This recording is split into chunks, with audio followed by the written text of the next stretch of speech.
আওয়ামী লীগের গ্যাস বিক্রির কথা আমি জানি না, আওয়ামী লীগ আর অ্যাঙ্গোলার কিচ্ছাটা আপনি আমাদের দিয়েন, আমি এটার মধ্যে আলাদা করে দেখব না।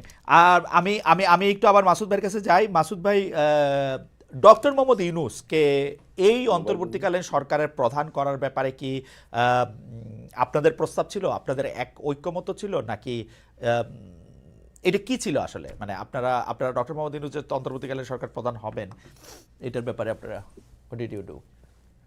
আহ, দুটো বিষয় একটু সংযুক্ত করে নেই। সেটা হচ্ছে যে আহ, আমাদের বলা হয়েছে যে আমরা একটাকে বলা হয়েছে ভারতে পালিয়েছে আর একটা পরাজিত শক্তি।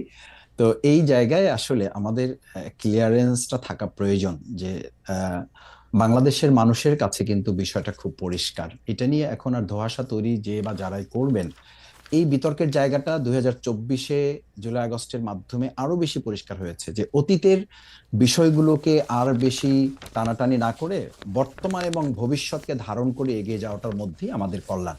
আমার মনে হয় সেই জায়গাটা পিছনে ফিরে ফিরে বারবার যখন আমাদের আর কোনো রেকর্ড বাজাবার সুযোগ নেই, আমাদের যারা মন্ত্রী ছিলেন, আমাদের যারা সংসদ সদস্য ছিলেন, ইভেন দো আমাদের যারা রাজনীতিতে ফাঁসির মঞ্চে গিয়েছেন, কোনো অন্যায়ের কাছে আপোস করেন নাই, তাদের কোনো ভিডিও পাওয়া যাবে না, রেকর্ড পাওয়া যাবে না, অডিও কল পাওয়া যাবে না।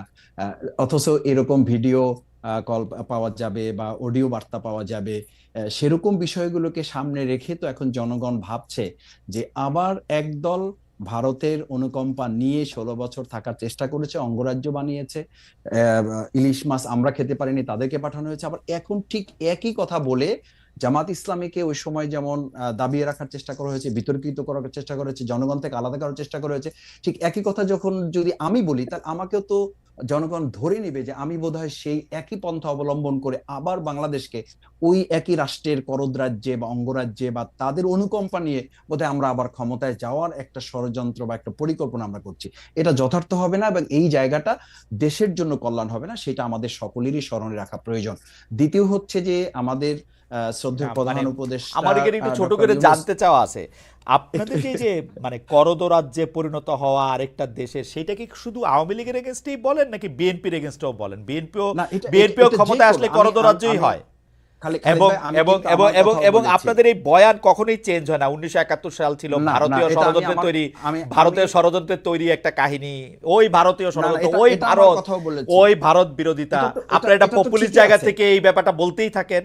এবং না, এটা ঠিকই আছে, এটা এটা বলতে হবে আমাদের, এটা এবং বলতে হবে এইটা এই করে জন্য। কিন্তু আপনারা মুক্তিযুদ্ধের বিতর্কিত করেন, কিন্তু না, আপনারা কিন্তু এটা কিন্তু প্রতি এটা মুহূর্তে এটা মুক্তিযুদ্ধকে ছোট করেন, প্রতি না, মুহূর্তে এটা তো সত্য। 1971 সালকে অস্বীকার করেন, প্রতিটা মুহূর্তে আপনারা এটা এটা করতে এটা তো থাকেন। এটা এটা তো সত্য ঘটনা, এটা তো সত্য এবং আপনাদের বাস্তব সত্য যে আর অন্য সত্য তো আলাদাও হইতে না পারে। না, এটা এটা আলাদা সত্য না, আলাদা সত্য না। এই সত্যটা আমাদের মেজর জলিল উনিও বলে গেছেন। এখন দেখেন, মতিউর রহমান রেন্টুর লেখা একসময় পড়া হতো না, এখন তো সবাই পড়ছেন, জানছেন। হুম। কর্নেল রশিদ সাহেবের লাইফটাকে যদি ধারণ করা যায়, তাহলে ইতিহাসের যে অংশগুলো তিনি তুলে ধরেছেন, এগুলোকে তো কেউ চ্যালেঞ্জ আচ্ছা, আমি করছে না একটা এখন পর্যন্ত। হাইন্ডসাইট একটা কথা বলি, মানে এই যে 1971 সালে চ্যালেঞ্জ যদি করছে না, চ্যালেঞ্জ করছে না কেউ। 1971 সালে যদি জামায়াতের অবস্থা, মানে জামাত যেটা চাইছিল সেটা যদি সফল হইতো, তাহলে কি হইতো আসলে? মানে না, জামাত যেটা ভারত এই ষড়যন্ত্র করে আর কিছু করতো, অতটা বাংলাদেশ স্বাধীন হতো না, এই তো। স্বাধীন হতো, বাংলাদেশ স্বাধীন হতো। বাংলাদেশ বাংলাদেশ ভারতের স্বাধীন হতো সাহায্য এবং ছাড়াও স্বাধীন হতো, ভারতের বাংলাদেশের স্বাধীনতা ছাড়াও স্বাধীন হতো। অবশ্যই অবশ্যই স্বাধীন হতো, অবশ্যই স্বাধীন হতো। এই দেশ স্বাধীন হয়েছে না ভারতের বিরুদ্ধে লড়াই করে। আমি বলেছি 2024-এর আমাদের যে ছেলেরা, জনতা, ছাত্র, শিক্ষার্থী, মা বোনেরা এই আধিপত্যবাদের মানে বিরুদ্ধে আপনি লড়াই করে আপনি সেদিন তো আপনারা এই একটা কথাটা সরকারের বলেন, বিরুদ্ধে লড়াই আপনারা এই করেনি। কথাটা রাজনৈতিক বক্তৃতায় বলেন, ঠিক আছে মাসুদ ভাই, আপনি যদি এখন না না, 2024-এ বলেন যে ভারত থেকে স্বাধীন হয়েছে বাংলাদেশ, আমরা আমরা খুব সিনসিয়ারলি বলি, এটা আমরা খুব সিনসিয়ারলি বলি, ভারত থেকে খুব স্বাধীন হয়েছে সিনসিয়ারলি বলি। এবং বাংলাদেশ। এদেশে আমাদের দেখেন, ঢাকা বিশ্ববিদ্যালয়ে কি স্লোগান হয়েছিল? দিল্লি না ঢাকা। কেন এই স্লোগান হয়েছিল? হয়েছে এই এই জন্য স্লোগান আপনারা যে দিছেন আমাদের রে ভাই, দেশের না আপনারা না না, এটা এই আমরা স্লোগান দেই। আপনারা দিছেন। দিল্লি তাহলে না তো ঢাকা দেশের স্লোগান 18 ছিল না এখানের মধ্যে। দিল্লি না তাহলে তাহলে স্লোগান তো আপনাদের পুশ করা স্লোগান। এই স্লোগানের না মধ্যে না না, কোটানা মেধা ছিল, এই স্লোগানের তাহলে মধ্যে হাসিনার পতন ছিল, এইটার মধ্যে থেকে আমাদের ভোট দেওয়ার কথা ছিল, অনেক কিছু ছিল। আপনারা দিল্লি না তাহলে তো ঢাকা নামে 18 এই বয়ান আপনারা সামনে আনতেছেন, কারণ হচ্ছে যে আপনারা এইটাই মনে করেন, আপনি মনে করেন যে বাংলাদেশ স্বাধীন হওয়া ভুল হয়েছে, আপনি মনে করেন না বাংলাদেশ না, স্বাধীন হইতে পারলে আমি ভালো হতো। স্বাধীন হওয়া ভুল হয়েছে এটা 71-এর বলি না, পজিশন আপনি আমরা চেঞ্জ বলি করেন না রে ভাই, না না, 71-এর চেঞ্জ পজিশনেই করেছি আছেন আমরা, আপনি, আমরা চেঞ্জ করার তো পজিশনেই দরকার নেই, আছেন। আমরা যেটা আপনি করেছি পড়েন, সেটা ঠিক রেখেছি। সংগ্রাম ইত্তেফাকে আমরা তো আপনাদের সেটা ঠিক বক্তব্য যেটা রেখেছি। ছাপা হয়েছে ওইটাতেই আছেন আপনারা। হ্যাঁ, পড়েছি যে ওখানে আমাদের যেটা পড়েছি অ্যাবসলিউটলি সেটা ওই জায়গার হচ্ছে যে মধ্যেই আছেন। এইরকম ষড়যন্ত্রমূলক একটা স্বাধীনতা আমাদের দেশের মানুষের প্রয়োজন ছিল না, এবং অ্যাবসলিউটলি সেই প্রয়োজনটা এখনো নাই, ছিল না, এখনো এটা নাই। এটা আমরা তখন বুঝেছি। আর এটা অনেকের বুঝতে 53 বছর লেগেছে খালিদ হুম, ভাই, হুম। 53 বছর লেগেছে। যার কারণে এখন স্লোগান উঠেছে দিল্লি না ঢাকা। আমাদের এই যে দেখেন 2010-এ যখন আমাদের নেতৃবৃন্দকে গ্রেপ্তার করা হয় তো একদম সিলে একটা ম্যাটার, কেন টিপাই মুখবাদের বিরুদ্ধে আমাদের লোকেরা, আমাদের নেতৃবৃন্দ তখন আওয়াজ তুলেছিল, বিভাগে বিভাগে প্রোগ্রাম করেছিল।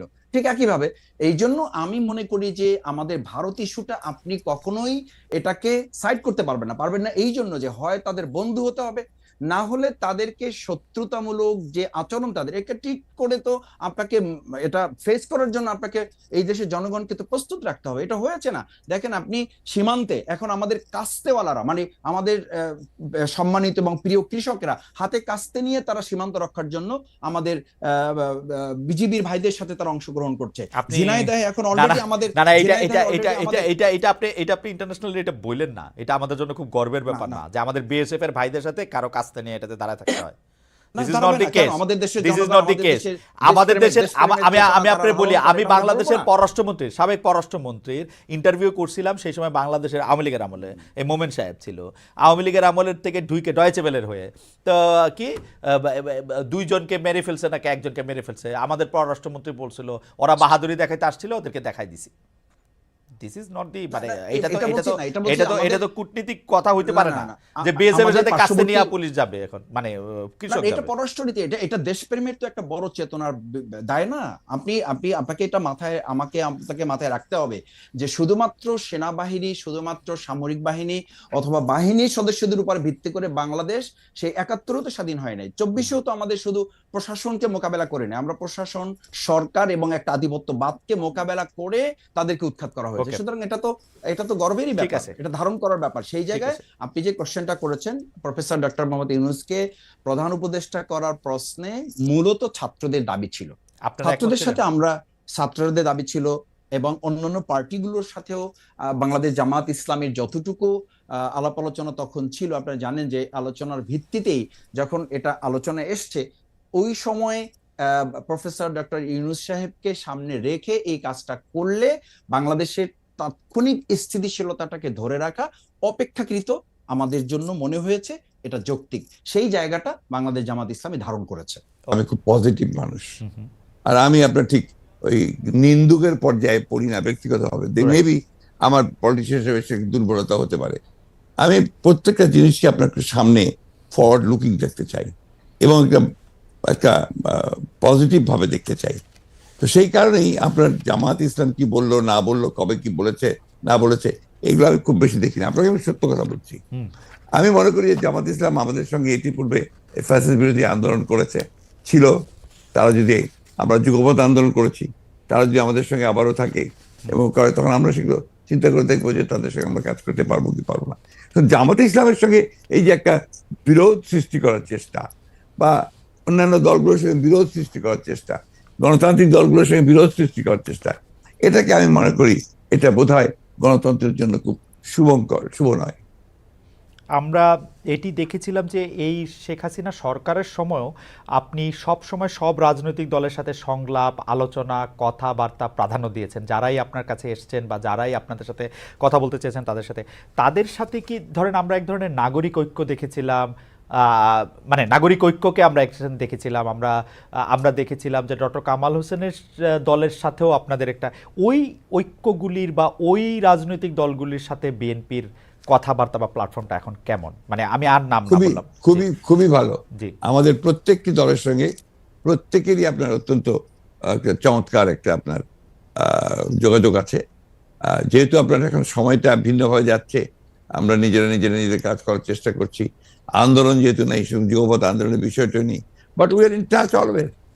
আজকে তো মোস্তফা মহসিন মন্টুর সঙ্গে আমার কথা হয়েছে, আপনার গতকাল গণতন্ত্র মঞ্চের প্রায় সকলের সঙ্গে বসে আমরা কথা বলেছি, আমরা অফিসে বসে কথা বলেছি। উই আর ইন টাচ, আমরা বিষয়গুলো দেখছি, পর্যবেক্ষণ করছি, আমরা সরকারকে যতটুকু পারা যায় আমাদের পরামর্শ দেওয়ার চেষ্টা করছি।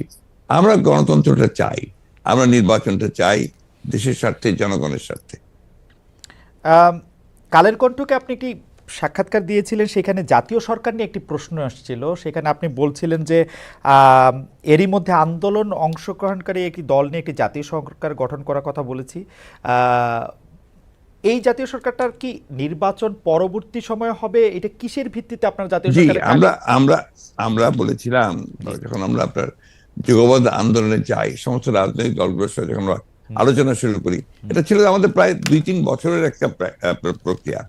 2-3 বছরের এই প্রক্রিয়ার পরে আমরা ওই যুগপৎ আন্দোলনে একমত হই এবং এটাতে এগিয়ে যাই। এখানে আমরা যেটা চিন্তা করেছিলাম যে আমরা আন্দোলন করব, আন্দোলন করার পরে নির্বাচন হবে, সেই নির্বাচনে আন্দোলনকারী দলগুলো যারা পার্লামেন্টে আসবে অথবা আসবে না, তাদেরকে সঙ্গে নিয়ে একটা আপনার জাতীয় সরকার গঠন করা। এই জন্য আমরা যে 31 দফা দিয়েছি, এই 31 দফাকে বাস্তবায়ন করার ব্যাপারটা আমাদের একার পক্ষে খুব ডিফিকাল্ট হবে। সমস্ত দলগুলোকে সম্পৃক্ত করে আমি মনে করি যে আপনার এই ক্রাইসিস পিরিয়ডে যখন একটা চ্যালেঞ্জিং পিরিয়ড আসে, তখন বেস্ট হচ্ছে যে গোটা জাতিকে ঐক্যবদ্ধ করা। আমাদের বক্তব্যের মূল বিষয়টাই ছিল জাতীয় ঐক্য। সেই জাতীয় ঐক্য আমরা সৃষ্টি করতে পেরেছিলাম বলেই কিন্তু হাসিনাকে এত দ্রুত চলে যেতে হয়েছে। অন্য একটা প্রসঙ্গ, এই প্রসঙ্গে আসলে আপনাকে বারবার এই প্রশ্নের উত্তর দিতে হয়েছে যে অন্তর্বর্তী সরকারে কি কোনো স্থানীয় সরকারের নির্বাচন করা উচিত? এটা আমার ব্যক্তিগত মত, আমি বলছি আমার দলের এখন এই ব্যাপারে কোনো সিদ্ধান্ত হয়নি। তবে স্থানীয় অন্তর্বর্তী সরকারের প্রথম প্রায়োরিটি হওয়া উচিত জাতীয় সংসদ নির্বাচন। অন্তর্বর্তী সরকারের প্রথম প্রায়োরিটি জাতীয় মানে অনেক ক্ষেত্রে বলা হচ্ছে যে নির্বাচিত প্রতিনিধি না থাকার কারণে অনেক সমস্যা হচ্ছে, তৃণমূলে অনেক ঝামেলা হচ্ছে, সেটি এর চেয়ে সবচেয়ে বড় সমস্যা তো হচ্ছে পার্লামেন্ট নেই। আচ্ছা, পার্লামেন্ট না থাকলে যে সমস্যা হয় সেটা সবার আগে, এবং জাতীয় পলিটিক্যাল ক্রাইসিস যেটা হচ্ছে দেশে, ইকোনমিক ক্রাইসিস, তার সবকিছুর মূলেই হচ্ছে আপনার দেয়ার ইজ নো পার্লামেন্ট। পার্লামেন্টটা তো একটা শুধু পার্লামেন্ট না, এটা তো দেশের অর্থনীতি, রাজনীতি, সমাজনীতি, স্বাস্থ্য, শিক্ষা সবগুলোকেই তারা একটা পলিসির মধ্যে আনে, নিয়ন্ত্রণের মধ্যে আনে। তো সেই বিষয়টা আমরা সবার আগে দরকার। নানাভাবে আমি আবার আপনাকে কোট করি, আপনি বলছিলেন যে বিএনপি বিরোধী মনোভাব প্রসঙ্গে যে এটি একটি জাতীয় আন্তর্জাতিক ষড়যন্ত্র। আপনাকে কোট করছি, আপনি বলছেন যে আমরা 111-এর গন্ধ পাচ্ছি, বিরাজনীতিকরণের গন্ধ পাচ্ছি, আমাদের সতর্ক থাকতে হবে, রাজনীতি বাদ দিয়ে বাংলাদেশে কিছু সম্ভব না। আপনার সেই শঙ্কা কি বাড়ছে না? কারণ এই সাক্ষাৎকারটি আপনি আসলে 2 অক্টোবর দিয়েছিলেন, 3 অক্টোবর প্রকাশ হয়েছিল এটি। আমি এটা বলেছি এবং তখন খুব কনসাসলি বলেছি, এবং এখনো যদি আমি মনে করি যে সে ধরনের কোনো আশঙ্কা আমি মনে করছি, তাহলে আবার বলবো।